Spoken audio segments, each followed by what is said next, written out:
everybody. Welcome to a Thursday edition of the show called The Box Seats. I'm your host, Frank Holder. I'm here with the comedians known as Talent, Fig, and Rodney Perry. They all have been in comedy films, comedy specials, comedy TV shows, comedy commercials.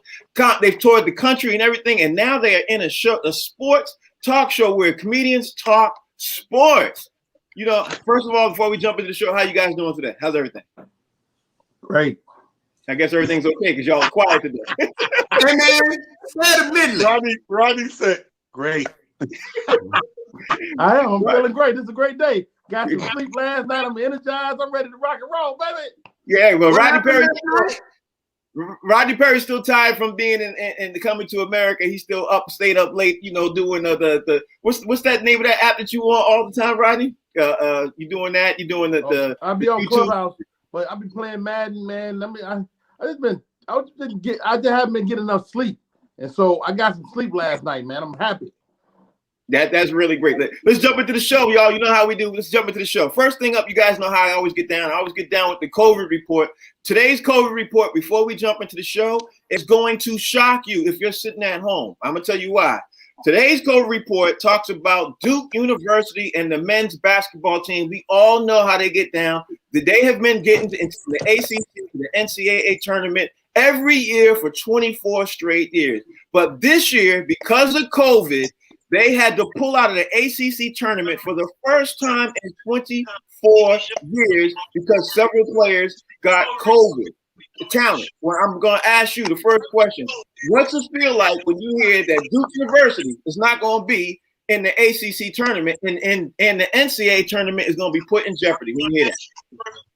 Well, this is what you say, Frank, is shocking because in my lifetime, I've never.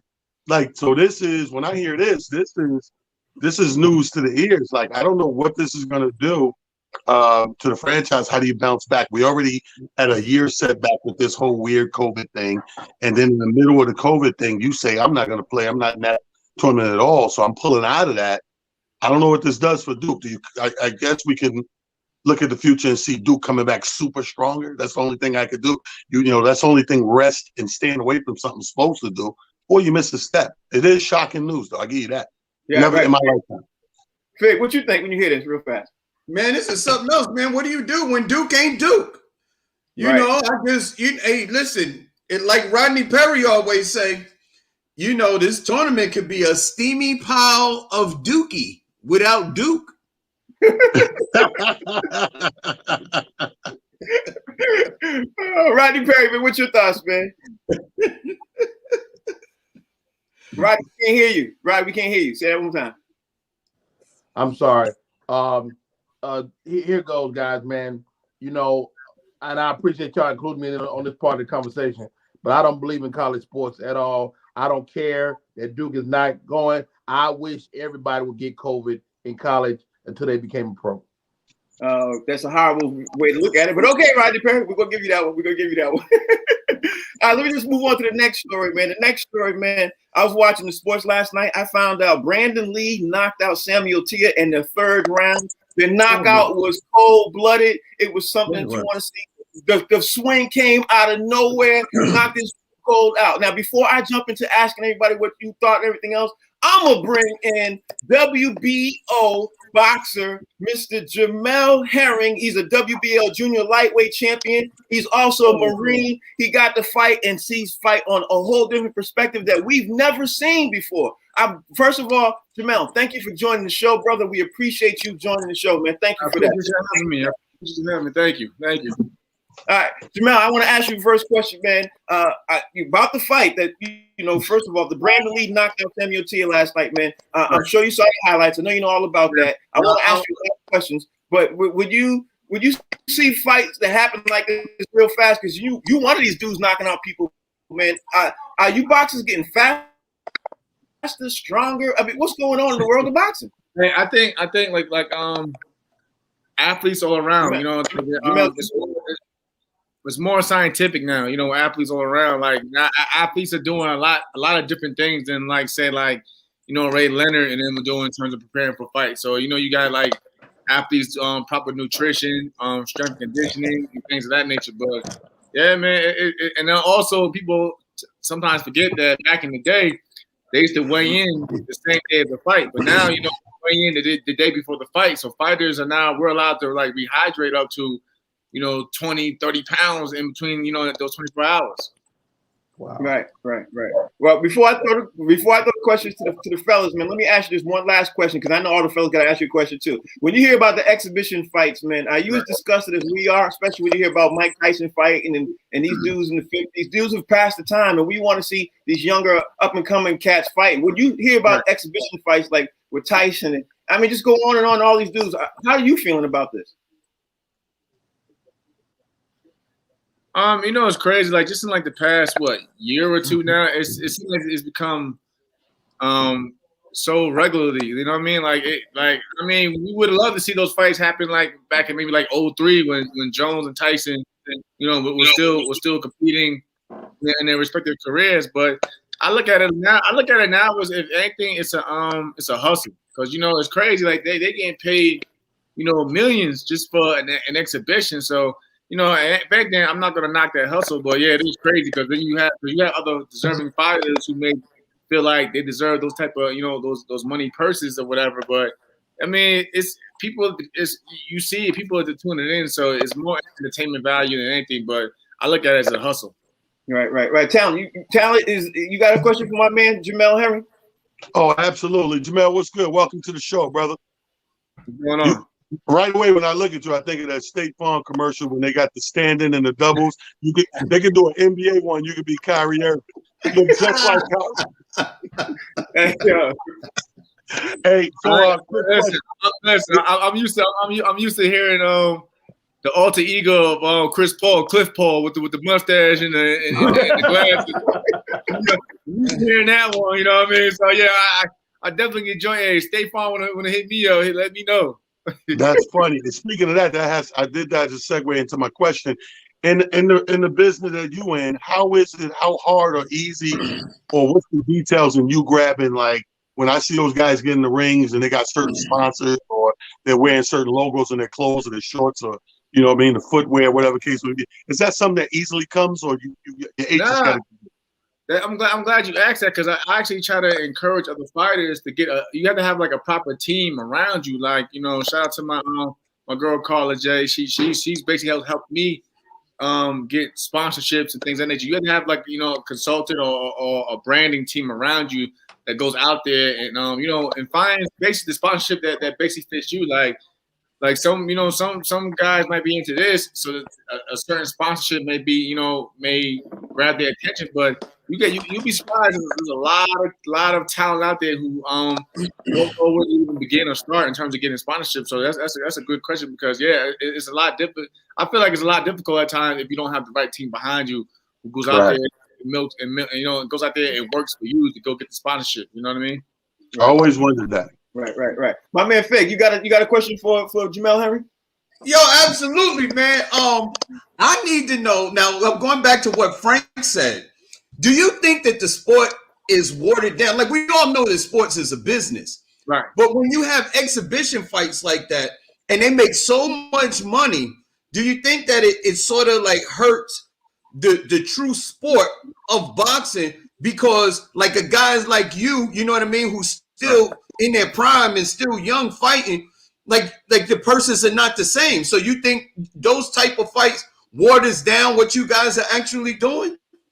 No. I mean, like I said, at times I understand that some fighters do feel irritated by it, but I would say like your talent is gonna speak for itself, and especially if you still have that hardcore base that still believes in, you know, real fighters fighting real fighters and things of that nature. So it's all about, like I said, how they promote you, how they brand, you know, how your promoter brands you and things of that nature. But I mean, for me, like, it don't bother me at all, because, like, you know, when my fight come around, people, you know, I still have people who actually want to tune in to, you know, to see a real fight.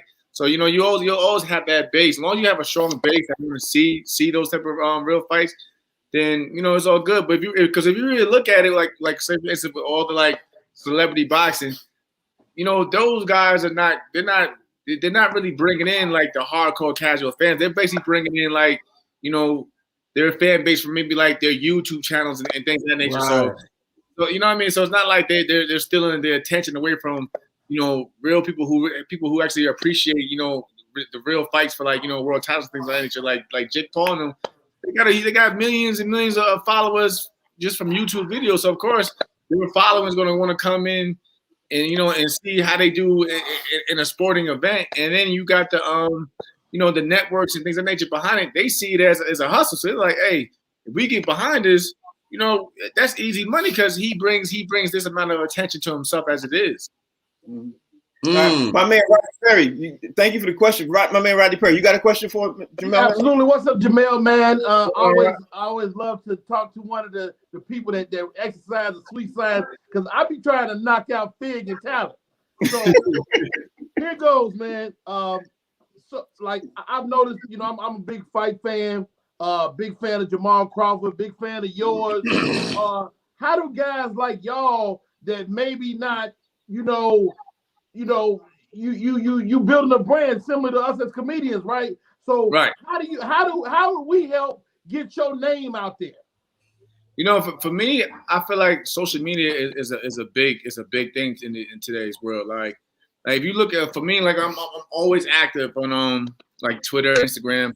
And you gotta basically just like, for me, I look at it, you gotta connect with your fan base. A lot of, cause like you don't see a lot of athletes in general who actually, reach out and communicate and show like a different side of themselves to their fan base and things like that. Like, some guys they'll tweet, but they don't respond to anything. Like for me, I feel like if I connect with you and show you that I'm just a regular person as you, we have a connection there. Yes, and that's how and that's how my base grows. Like they be like, oh man, yeah, Jamel cool as hell, man, and so on and so on. So like for me, it's like you gotta basically market yourself, and you gotta be genuine and real. You know what I mean? So that's how I look at things. That's how I look at it in terms of how I get out there and networking, basically. And I learned that throughout the years, like and just my status just started growing in terms of like not just the boxing aspect now, like. I get like context from people like maybe in like showbiz and movies and film because what I'm saying, you constantly just growing your base and networking and meeting different connects. Wow.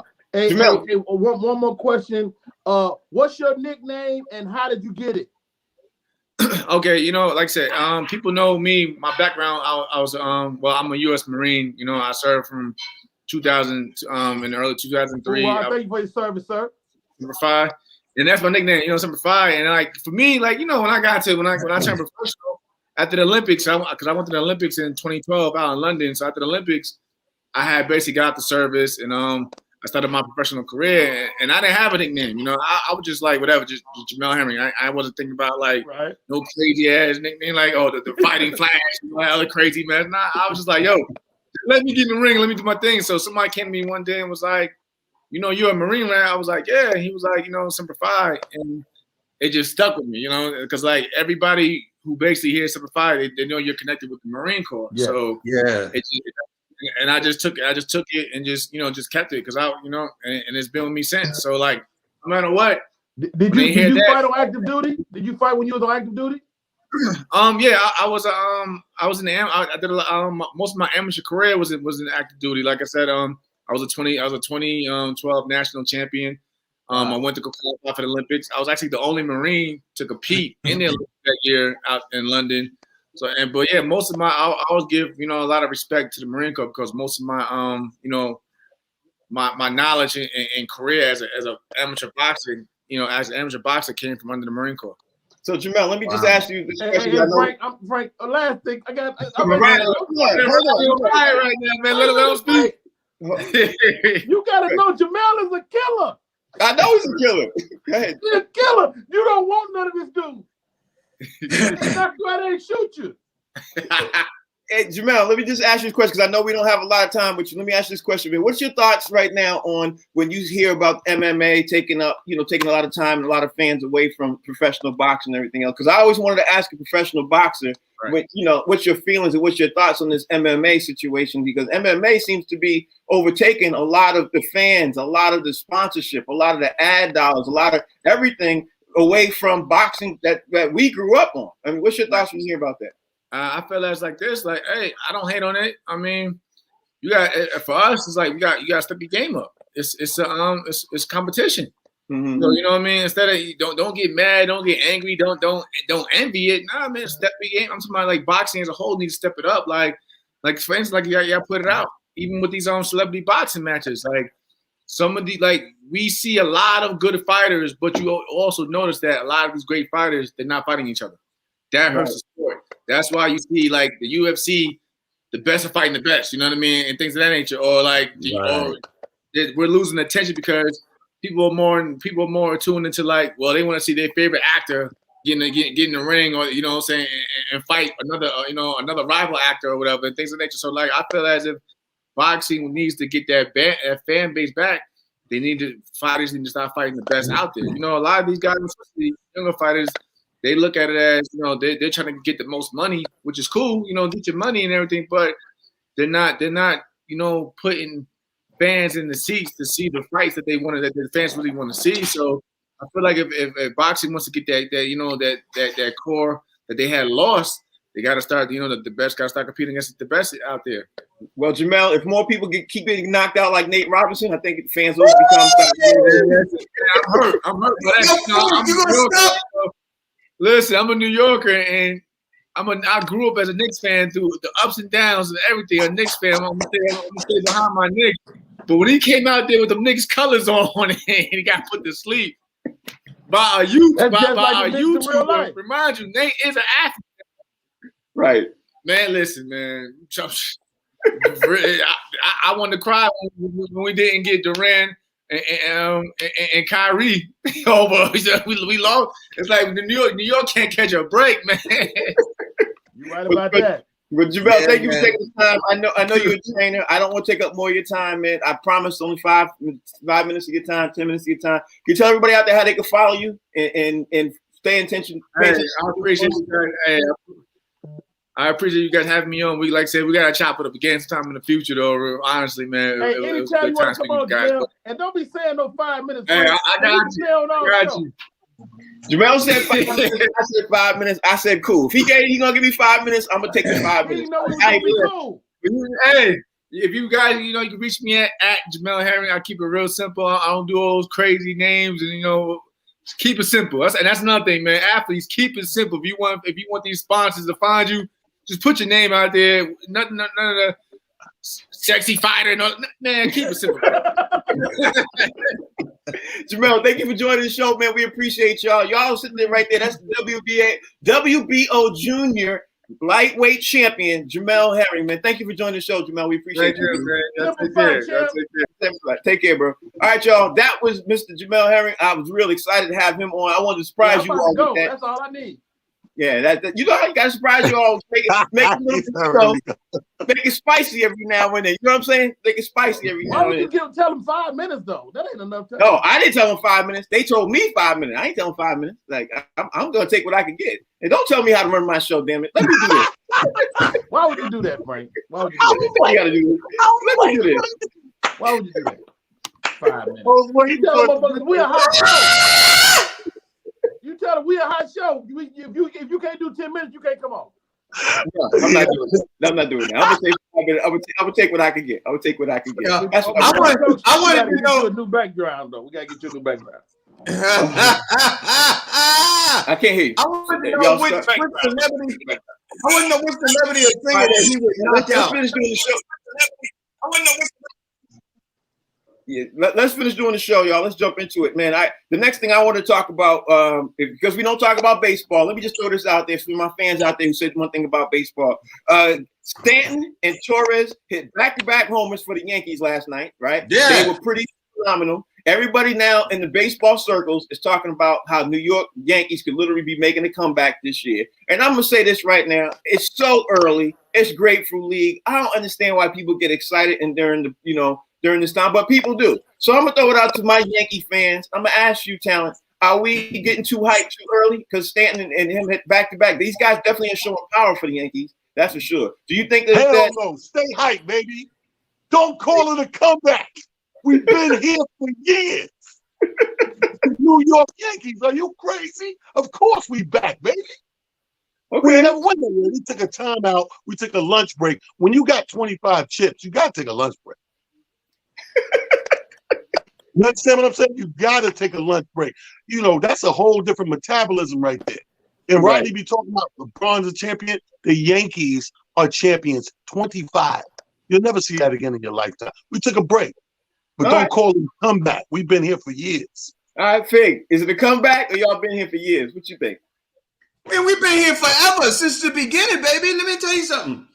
The rest of the Major League Baseball, what they did, they went to the Yankees brass, the organization, the top brass, and they said, listen, could you guys just take a couple years off so we could give, you know, some of these other organizations an opportunity to win a World Series? Would you guys just Right. take a little time off? And what you could do, you could rebuild your roster and make it younger and stuff like that. Would you just take a little time off? And the Yankees was like, all right, listen, we got 25. I know it's getting a little crazy. So what we're going to do is we're going to take a little hiatus and we're going to let some other people get an opportunity. But when we come back, don't call it a comeback.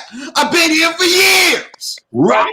Rodney Perry, can you bring these dudes back down to earth again, please, man? No, believe it or not, Frank. I mean, the Yankees are a bona fide, real deal team, and I'm gonna be unlike my fellow commentators on this show. I'm gonna concede the Yankees are really good, and they've always been good. The Yankees are a great team, and this is a good sign early. Like when you got the Knicks and the Jets and the Giants and everybody horrible, somebody got to be good, and so. The Yankees are always good, and you gotta respect that, man. So big up to the Yankees, man. Big up to the Yankees. And everybody else is never coming back. Yo, Frank, you see what Rodney did to us? He put us in a hot air balloon and put the fire on, and as soon as we reached that height, he cut our fire off and let us fall to the ground. I see what he did, Rodney. Yo, they call that PD where I'm from. Politely disrespectful. No. The Yankees are amazing, granted, but you know, the Jets, the Giants, the Knickerbockers, all those other teams are just okay. Yeah, that's pretty good. It's pretty good. I'll say this. Everybody and their mother is predicting the Dodgers to come back and repeat as the World Series champions. And we all know when you repeat in any sport, especially baseball, it's really, really hard to repeat. And then sometimes in baseball, we always overlook teams. Like last year, we overlooked the Tampa Bay Rays and everything else. I'm a Red Sox fan. Well, I was a Red Sox fan. I'm going to say this for the record. I think people are going to overlook the Yankees because the Yankees got some stellar pitching. And now they seem that they got their stellar hitting together back to back. So I'm going to throw this out there and say, yeah, I think y'all might be overlooking on the Yankees, man. You know, and the Mets. Let's be honest, and the Mets. Yeah, and the Mets. The Mets got a good team out there too, man. Mets ain't never gonna be shit. I'm just saying the Mets right now. Let's not jump the gun on the Mets. The Mets have the Yankees are the Yankees. The Mets are hold on. The Mets have the best team they've had in years. They assembled a pretty nice pitching squad over there. The Mets have put together a nice squad. You got 2 piles of boo-boo. This pile is still boo-boo. I'm not even gonna go there with it. I'm not gonna go there with that. Hey, let's see what happens. Don't forget the Dodgers are originally from Brooklyn. I knew he was gonna say that. I knew that was coming somewhere. Now let's talk about Miles Leonard, man, because Miles Leonard, we had a conversation about him yesterday. We talked about what was taking the NBA so long and to take a pension to him and everything else. And the NBA, as of this morning when I woke up, I saw that they officially fined him $50,000 and they suspended him for a week for using the anti-Semitic slur. Right. I guess, Talent, I'm gonna ask you, man, is the fine enough? Does the fine fit the crime? I don't think so. I think this is one of those cases. Sports in America, we have a habit of making an example of somebody. And I think these are one of the cases that you go a little extra hard to make an example, because if you're trying to change the culture and the climate of something, you got to go a little harder, to me. You know what I mean? I mean, it's a slap on the wrist, but I think you go harder you're trying to cut down on this thing, you know, continuously happening. So if you're really serious about it, you go harder, go home. Right, right. Fig, does the fine fit the crime?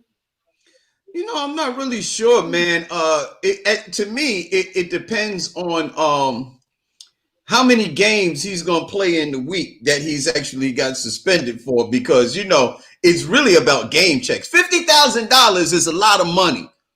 But, you know, to an NBA player, depending on his contract, that's like a drop in the bucket.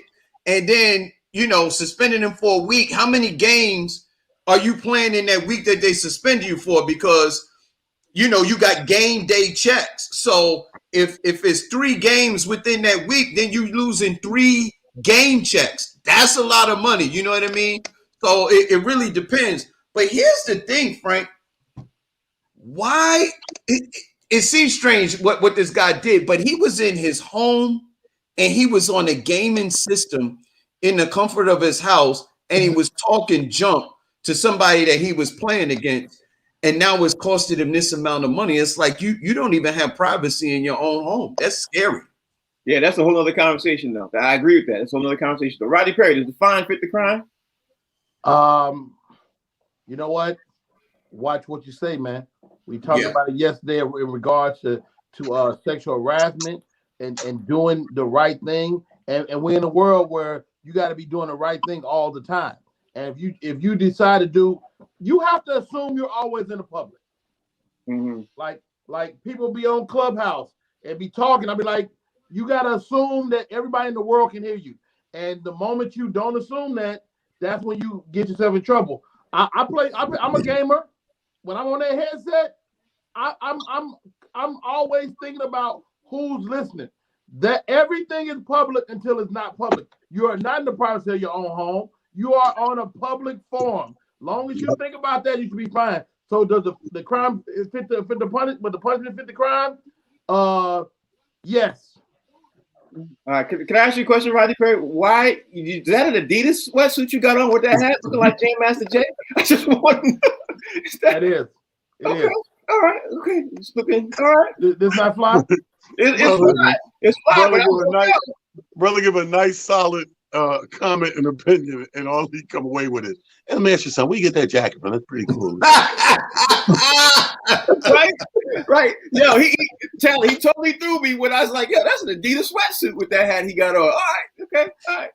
That's right in the lines in accordance with Run DMC back in the day, wearing the Adidas and rocking the fedora hat. Black one today. All right, okay, all right. All right, let me keep the conversation going, man.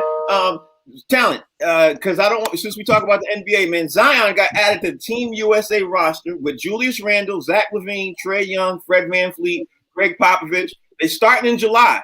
Here's the issue. There's several issues with this. One, when the NBA season officially ends and Team USA is supposed to begin, it's separated by 1 day. That's number one. That's issue number one.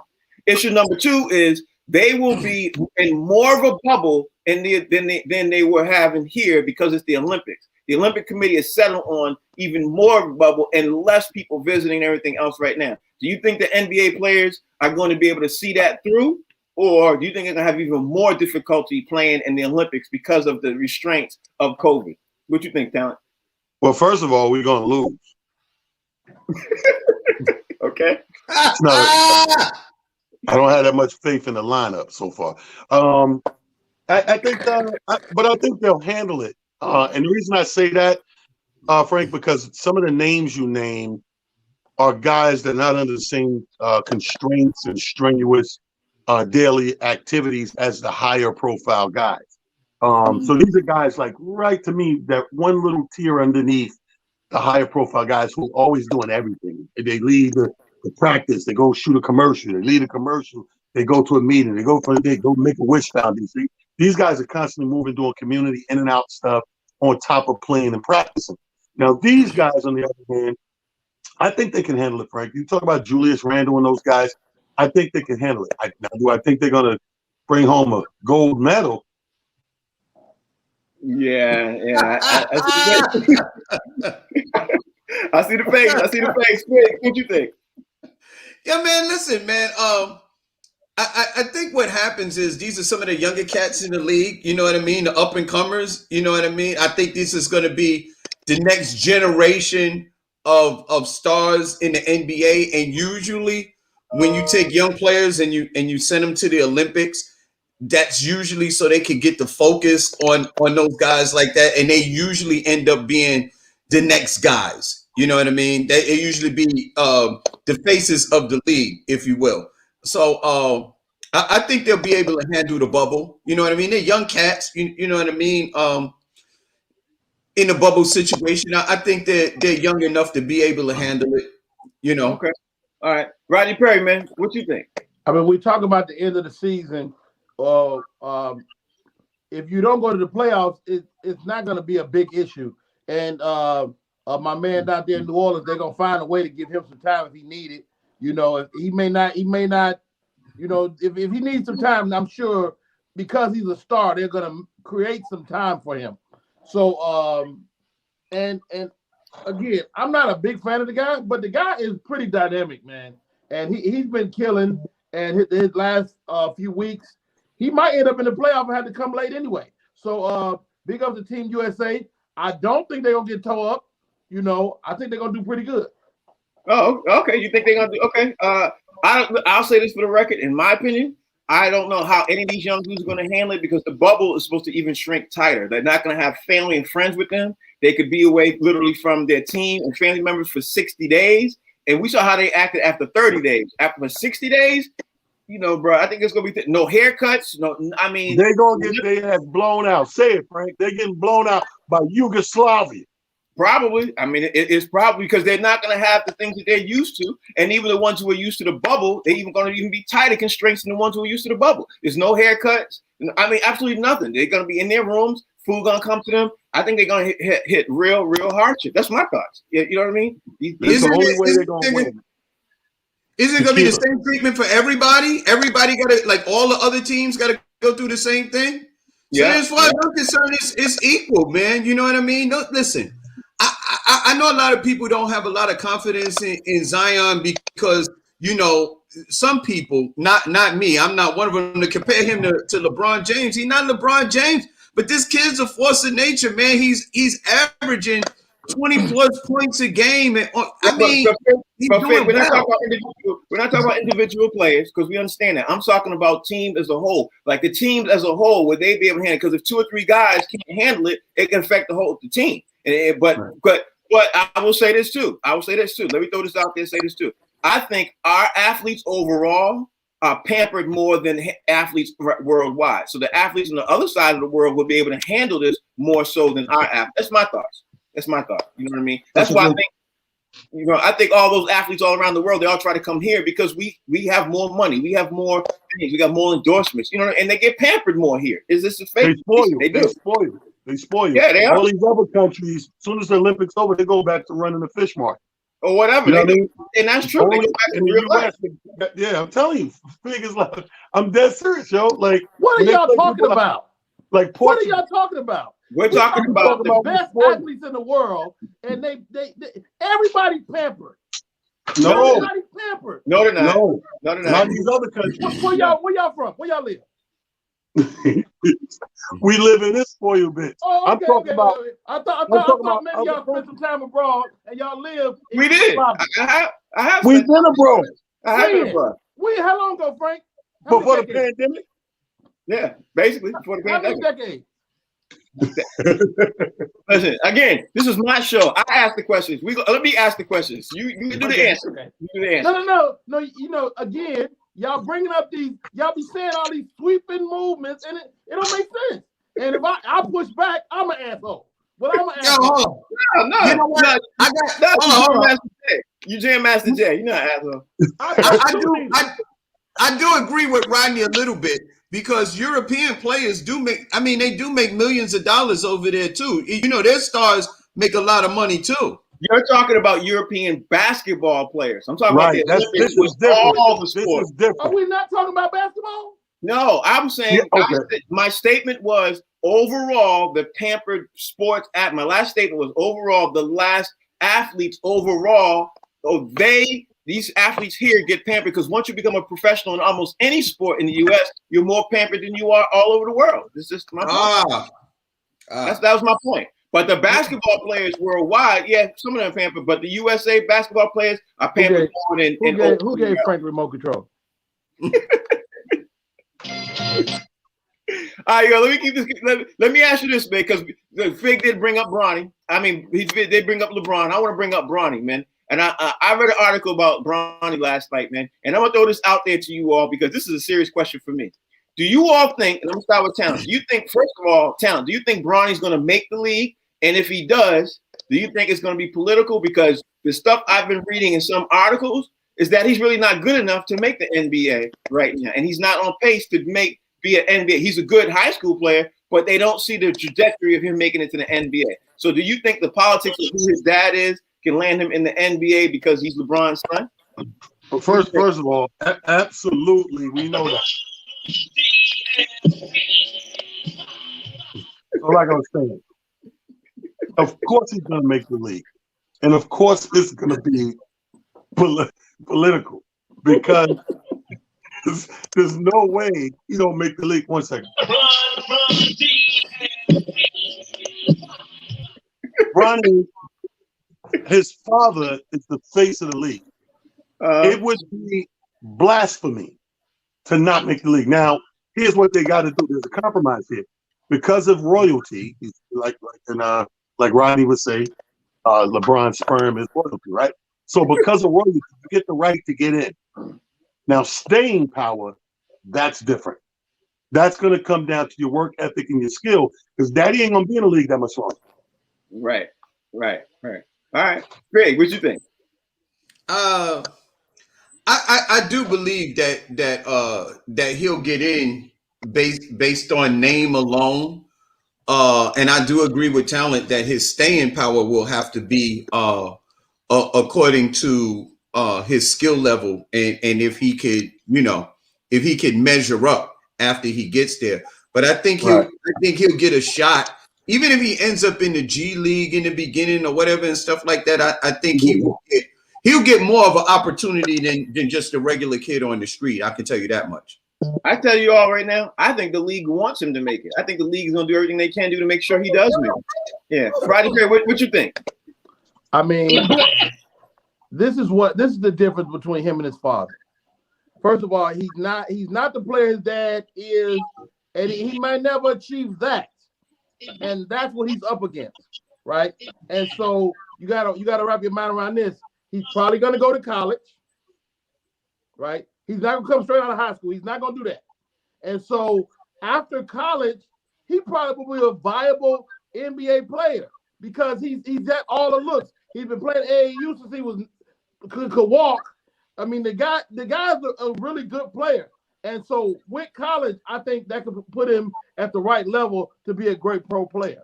All right, two things, Rodney. Two things. One, if he wants to play in the league with his dad, he can't go to college because his dad got 2-3 more years. You know what I mean? Bronny's 16. So that makes him 18, 2 more years. Will LeBron play 2-3 more years? That's number one. And number two, I'm going to ask all of y'all this.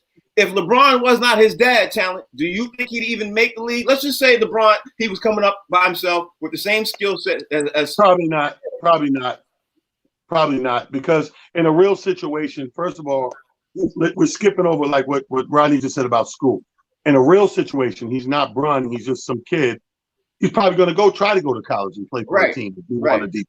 So that would give him that prep to see what player he turned out to be, whether he could get even better, his work ethic and everything like that, and his skill level. Because you would have to skip all that and go in just to make history playing with your dad, that changes the whole spectrum of everything. Rodney, do me one favor, do this.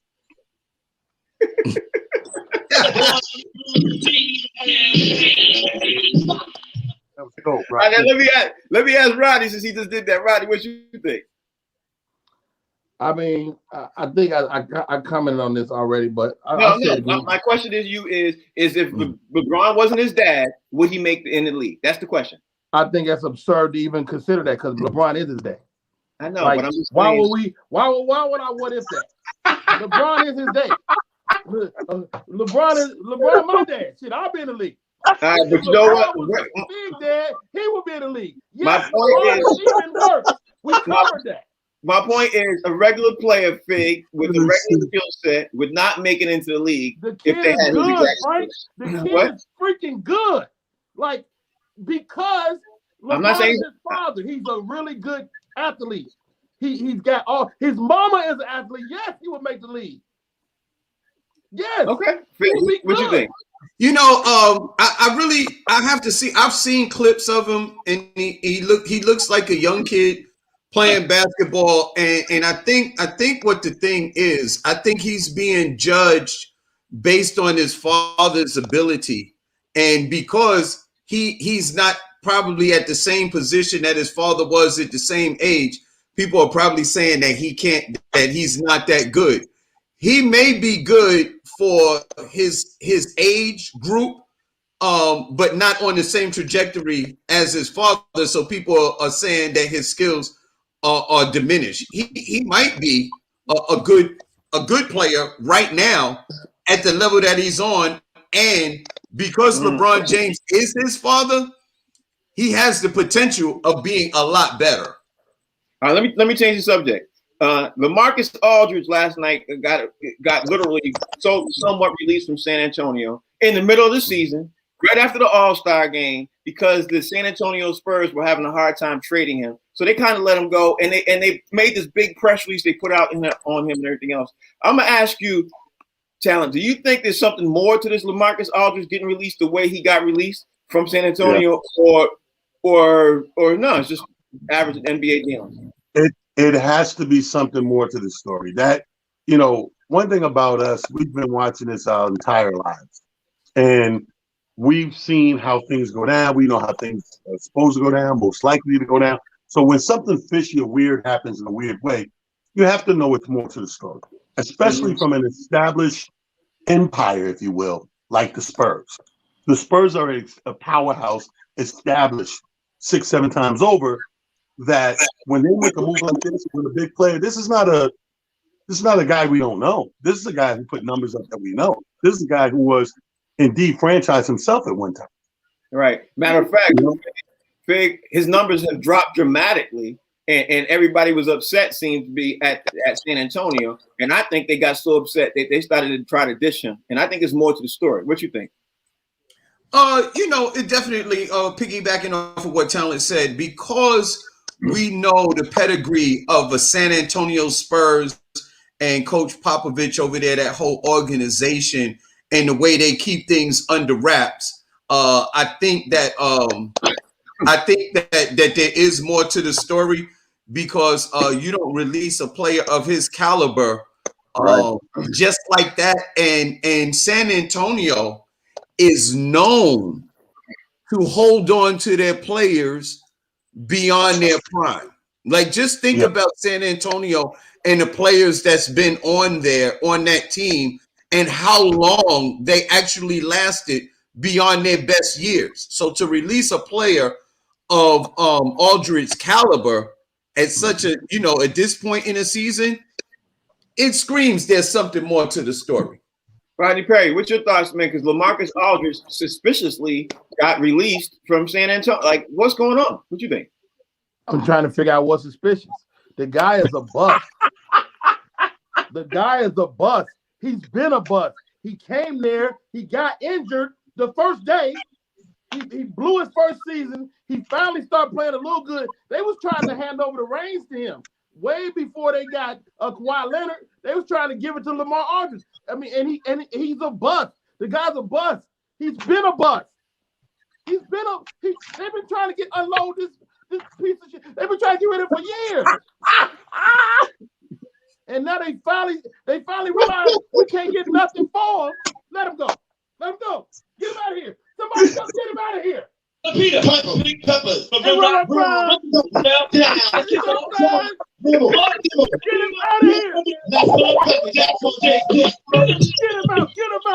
out now. He's got to go. And I'm going to tell you how I flow today. Tell it. You know what? Hey. All jokes aside, Aldridge, a great player, and he's not done, but he is a bust in a San Antonio uniform. You know what? I can't dispute that, Rodney Perry. He's been a bust, though. I can't dispute that. From the moment he got there, they think he was on. He's like, I'm about to do this. Never did nothing. Yeah. Yeah, I can't dispute it. It's like a dude that show up in a porn movie and pull his pants down, and he's got 1 inch penis. Look, I'm about to tear this place up. All right, let me ask you this. Let me ask you guys this. Next round of questions. Do you think New Jersey Nets is getting ready to have the same problem with Kevin Durant? Because Kevin Durant now, believe it or not, he's still out. He got his strained left hamstring. The Nets seem to be concerned. And I think I'm gonna throw this out there to talent first. I'm thinking right now there might be more of a concern that they're letting everybody else know out there right now because it's now another game that he about to miss tonight with the left hamstring slight injury. I'm concerned. Yo, you should be. I am too. And you know what's funny? Before missing this game, I think I started being concerned around All-Star. Like, you know, right before leading up in the All-Star, I'm like, when you find out he's not playing, I was like, why do we still have a Team Durant if you're not even eligible to play? And I say, you know, if he's playing this thing to the tilt and he's not going to play and he's still picking an all-star team, I said, this is part of the facade. They want us, this is the pump fake. They're pump faking us to look over here. Something's going on over here. I think it's something going on over here that for whatever reason, they're not releasing full information because you're just not going to keep getting these little injuries and never came back from the game from the last injury. We almost had a show without talent with an analogy, but he gave us one with the pump fake. I like that. I like that. The pump fake. The pump fake. Fig, what you think, man? And first off, I was watching other shows and they stealing the analogy thing, man. I'm just saying, I ain't see no analogies before our show. Now all of a sudden, other people got analogies. That's all I'm saying. But I'm a little concerned with the whole Kevin Durant thing because of the seriousness of his injury and why he was out for almost 2 years. Now he comes back, he plays at a high level. It's either one or two things. Either they have something that they're keeping under wraps or they're being overly cautious so they can have KD for you know, the end of the season for the playoffs and possibly going into the finals. So it's either one that there's something that they're not saying and he's, you know, more injured than they're letting on, or they're being super overly cautious so that he will be ready for the postseason. Well, yeah. Rodney, what you think? I completely agree, man. I think it's like, just get me to the playoffs, dog. Get me to the playoffs. Before they got James Harden and they knew what his contribution was going to be, then he would have had to play all these games. Now you got James Harden balling out. Kyrie is starting jail. The team is finding themselves. And you got a guy that you can inject in that's going instant, most efficient player in the league. You let him chill. Hey, you talk about load management at its finest, and you don't want him to get the flack from people like us going, KD, load management, but he load managing. But yeah, I think it's deeper than that. I think it's kind of tricky. This is my recital. I think it's very vital. Around, that's right. On top. It's tricky. It really is tricky. It really is. It really is. That's the perfect. You know, a caveat to this whole thing with the caliber of players that they have and the acquisitions that they made of an additional players, they still have one more slot spot that they could add another player. I really believe the way the team is constituted with Harden, Kyrie, Joe Harris, and all the other players, I really believe that they could do it even if they don't have a KD. I think they have enough to win even without Kevin Durant. Here's the scary thing. If they get Harrison Barnes, he might be right. At least they get to the finals.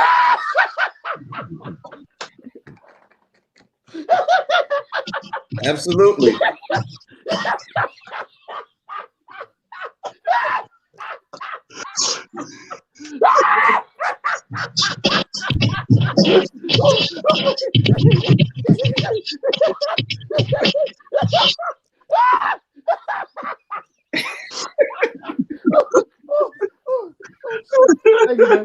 Thank you, Big. Thank you. Oh God.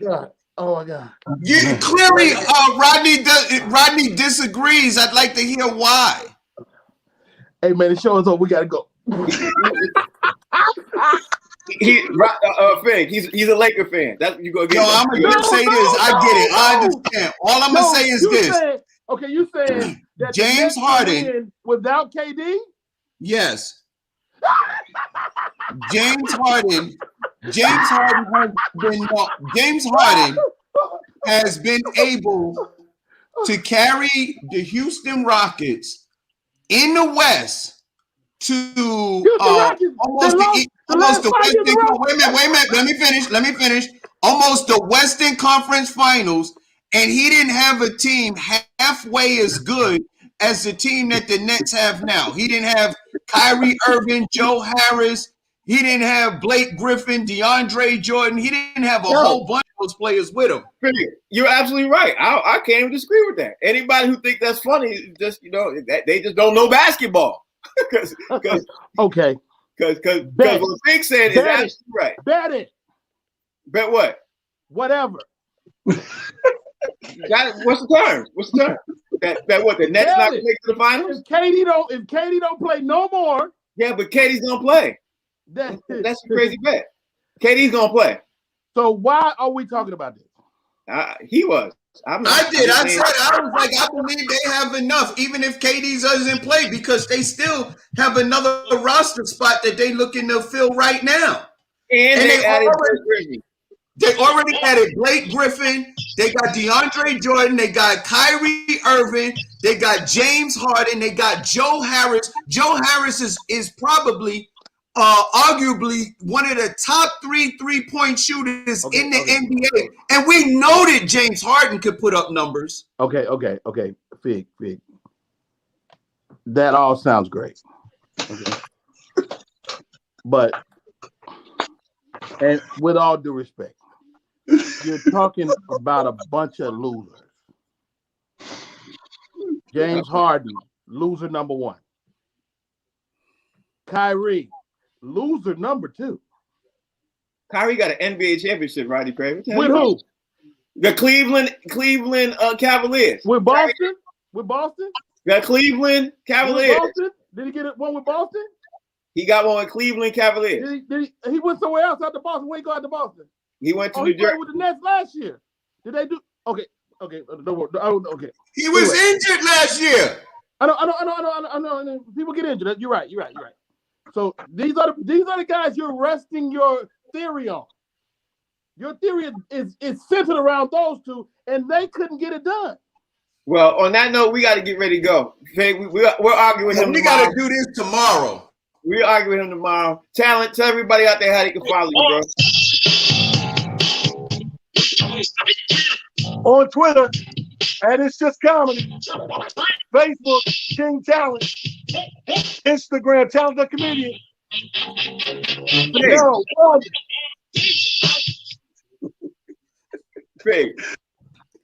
You can follow the Comedian Fig on social media platforms, baby. And right there at Comedian Fig. And if you can't find me there, you can always find me Monday through Friday right here on the Box Seats, baby. Monday through Friday, 1 to 2 p.m. The best damn sports show on TV. You can ask everybody, even your mama. Rodney Perry, tell everybody out there. Hey, yo, check it out. Frank Holder, Talent, my man Fig, Rodney Perry. We here on the Box Seats. Word up, B. Hey, yo, check it out. You can find me on RodneyPerry.com. Know this, man. I know we argue a lot, but I love these guys, man, even though they be wrong.